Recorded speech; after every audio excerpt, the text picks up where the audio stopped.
Well, I have another box of goodies that a friend gave me today, and I just wanted to show you some of these things.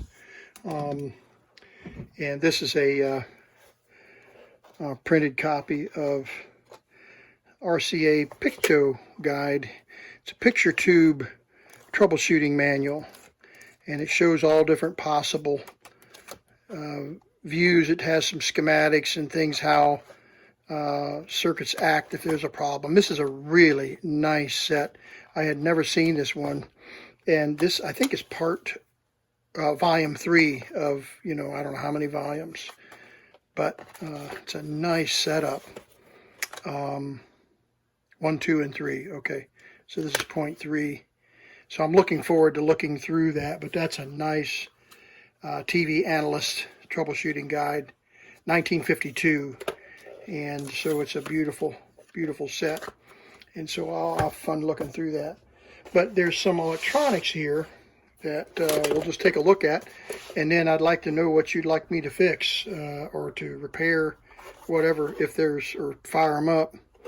This is a General Electric all-transistor AM radio. And it's a nice looking radio. It'll clean up really nice. Pretty good shape, actually. And there's a screw here. I'd have to take that apart, but we'll set that aside.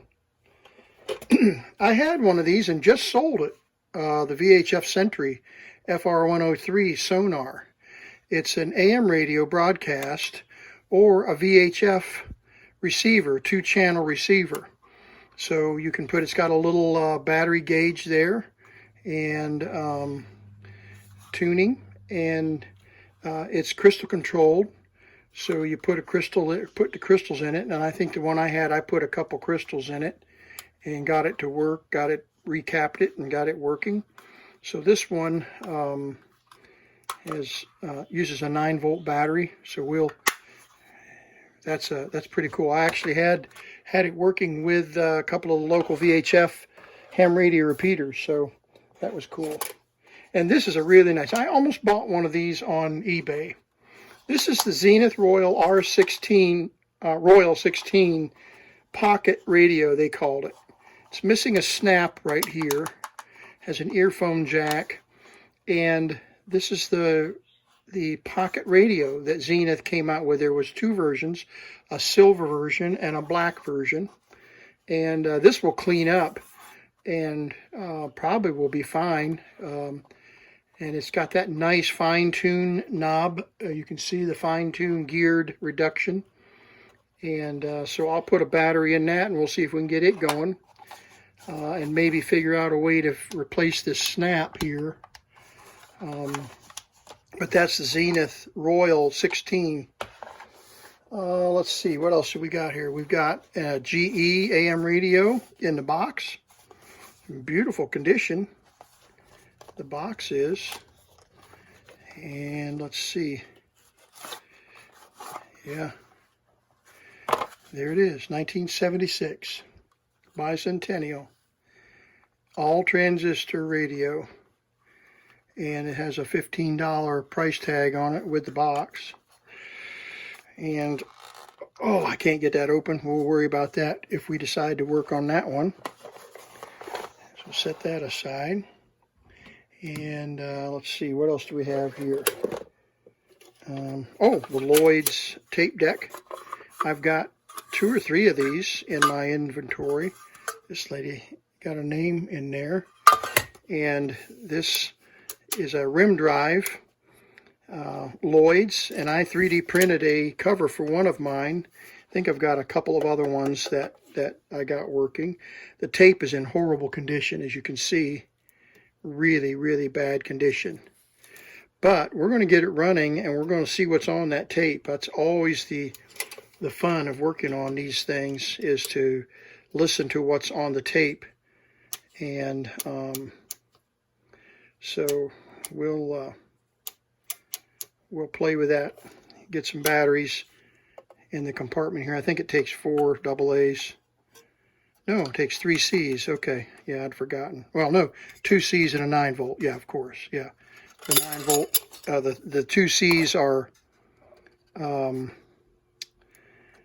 for the motor, and then 9 volt is for the amplifier. So yeah, got some corrosion. Well, that's actually just foam. That's just foam, it's not corrosion. So it's really not corroded too badly. There's a little bit of corrosion right there, but that one should clean up and play really well. We get it working. Get this to turn. There we go. All right. So that's the Lloyds mini tape recorder. And then it came with a microphone. Yeah. The microphone. Yep. So that's good. I've got a whole bunch of these microphones. And this is a nice shape. It comes with a little case. And then he gave me a Fluke 87 multimeter. And he told me that the Fluke have a lifetime warranty, so I'm going to contact Fluke and see if they'll repair this. I would be surprised if they will, but they might. It's got a broken display, cracked display, and it's bled out. The LCD is bled out. But those LCDs are replaceable, so I'm going to contact Fluke and see if they'll replace it.